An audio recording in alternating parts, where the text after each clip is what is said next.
TomoNews presents Climate Change. Patagonia, 75 years ago. Huge crack threatens Antarctic ice shelf.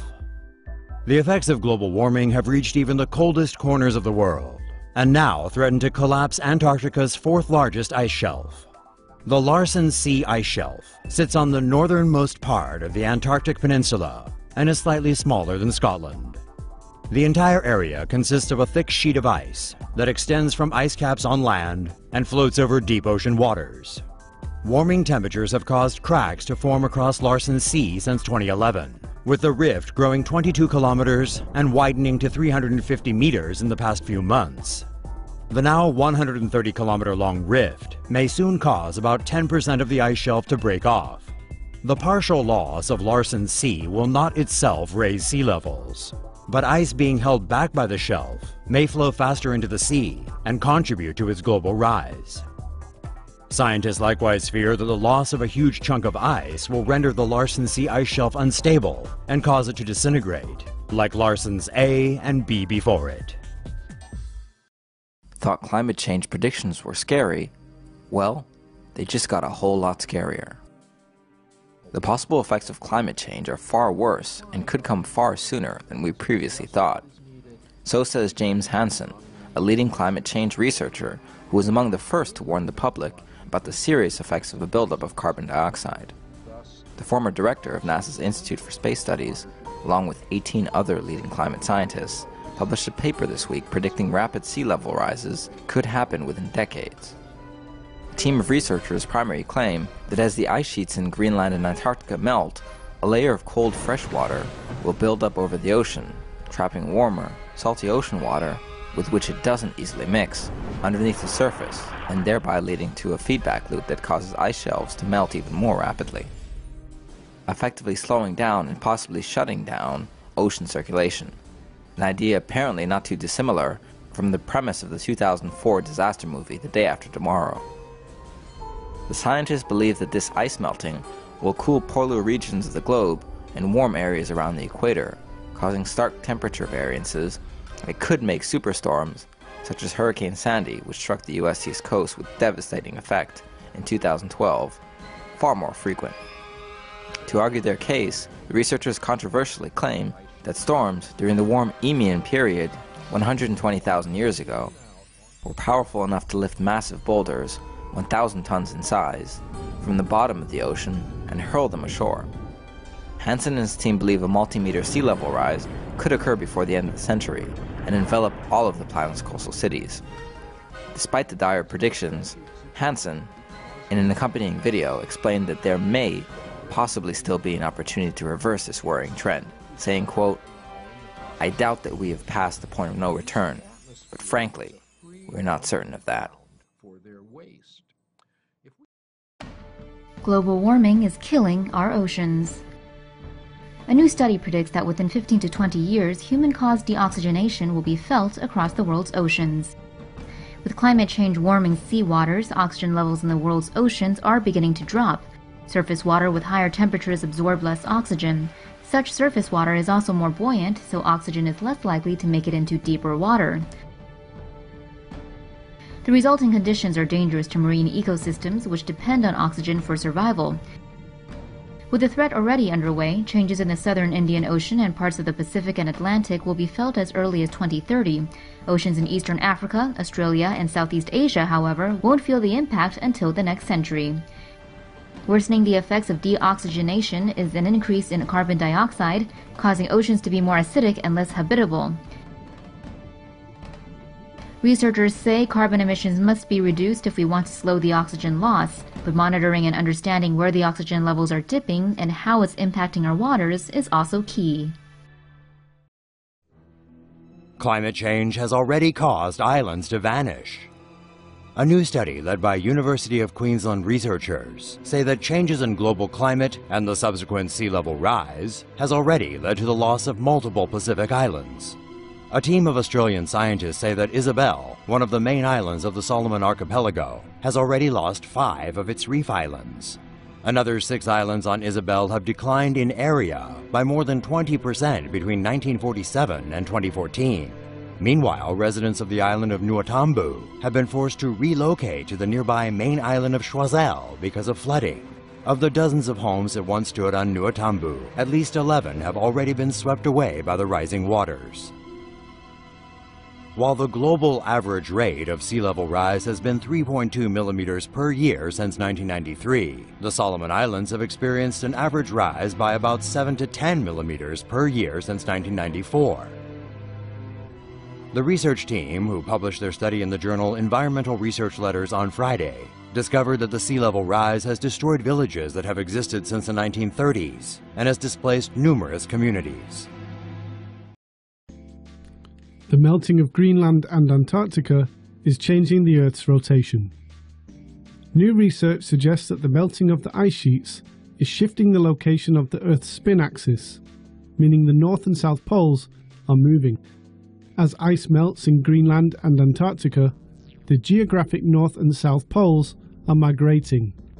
This is because the mass of the planet is being redistributed, similar to what happens when a twirling skater extends or retracts arms or a leg. The poles head towards where mass is being reduced. For example, if Greenland is the only region that is losing mass, then the North Pole will move towards it.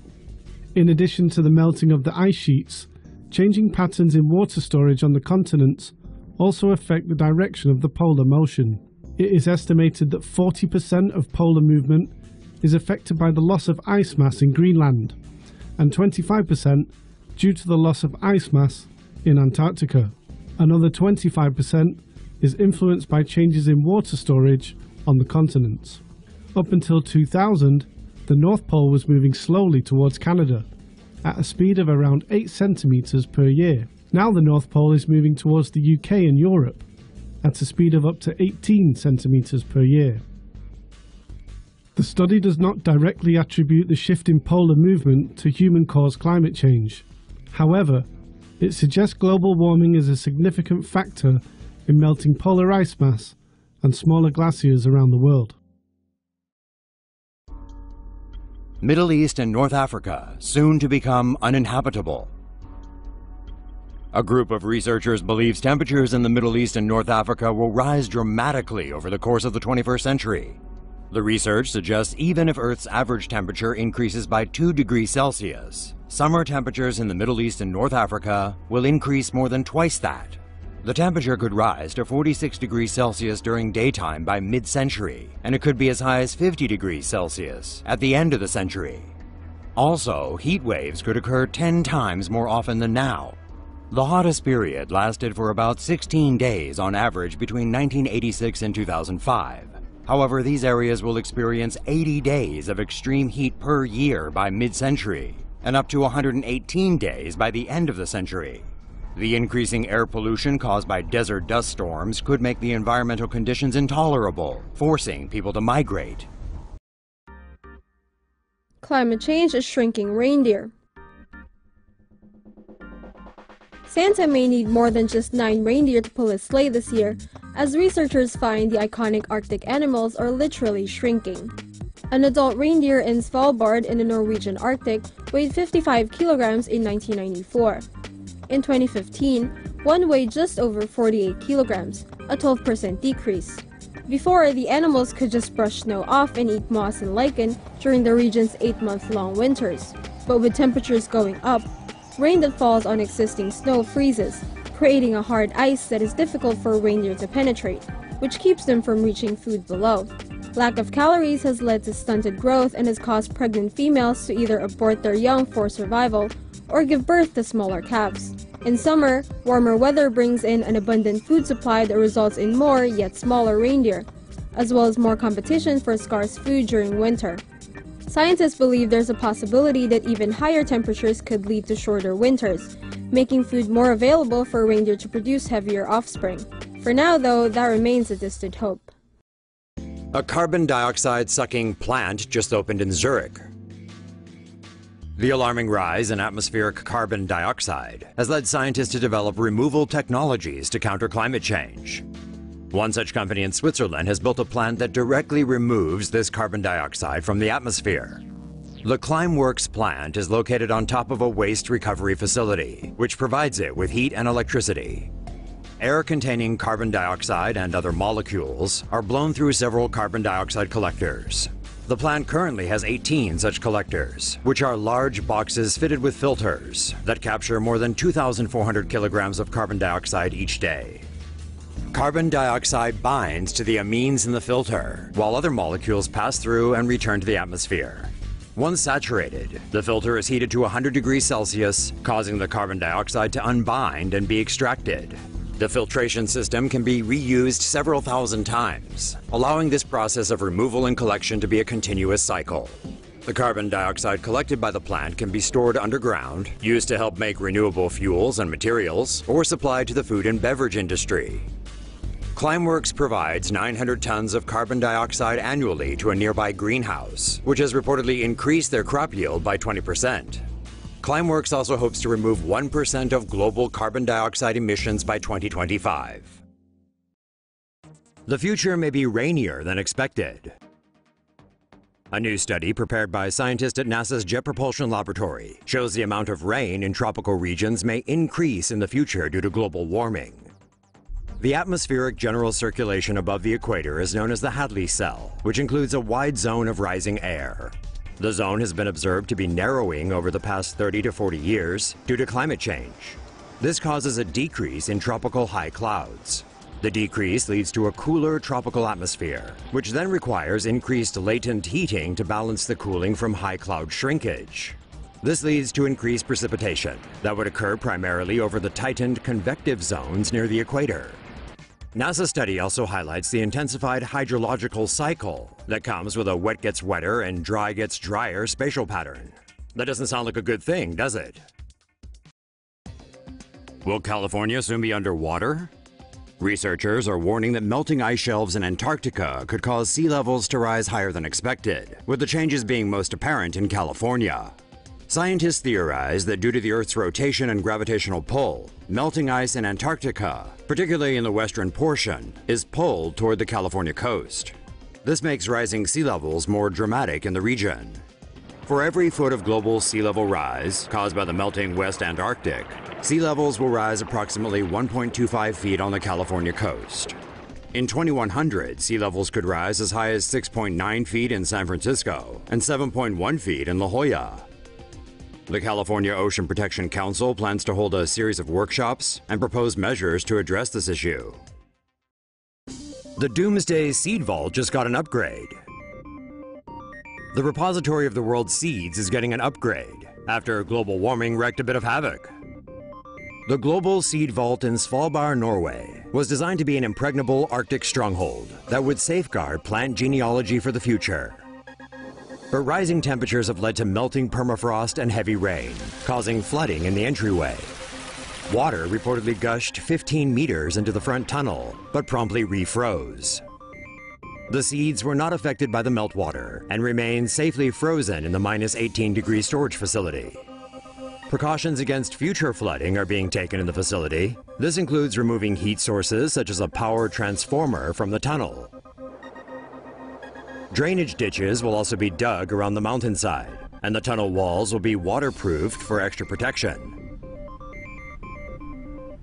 Vault managers are now monitoring the facility 24 hours a day as they continue to minimize risks and take measures to ensure the seed bank will be able to operate without human help in the near future.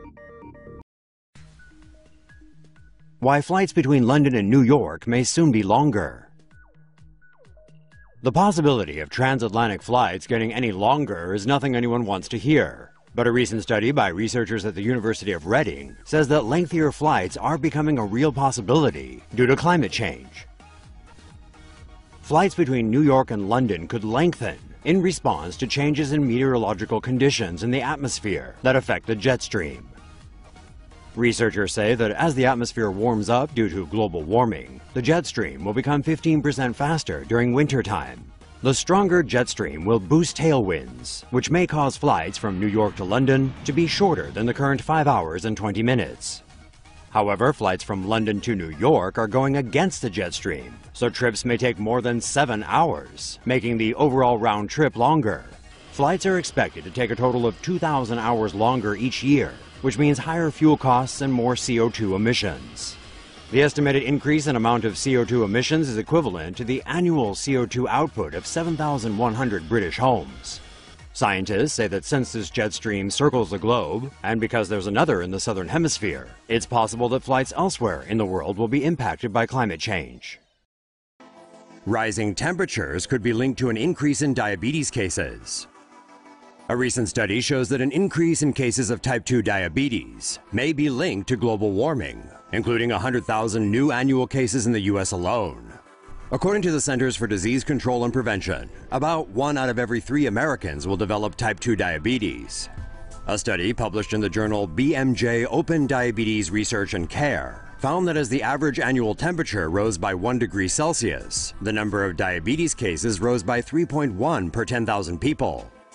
Researchers suspect the rise could be due to the inactivity of brown adipose tissue, a natural body fat that produces heat from burning the fat stored in organs to keep the body warm when temperatures drop. If temperatures stay warm, the inactivity of brown adipose tissue can increase fat stored in organs, causing glucose intolerance and diabetes. According to the World Health Organization, about 422 million people worldwide suffer from either type 1 or type 2 diabetes.